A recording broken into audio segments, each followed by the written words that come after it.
নমস্কার বন্ধুরা, আমি অন্তরীপা। আজ নিয়ে এসেছি মালপোয়া রেসিপি।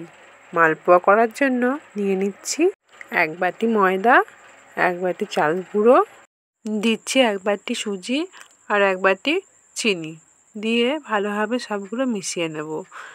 মেশানো হয়ে গেলে দিয়ে দেব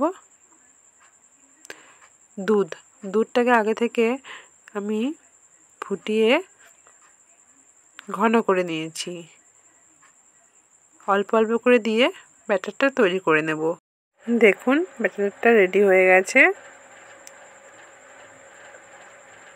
এরপর আমি 1 ঘন্টা মতো ঢাকা দিয়ে রেখে দেব।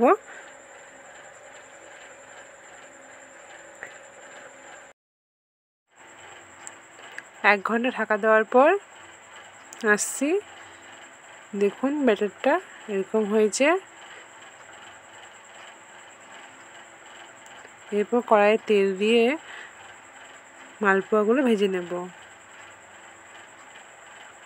মালপোয়াগুলো দেখুন কি সুন্দর ফুলে উঠেছে।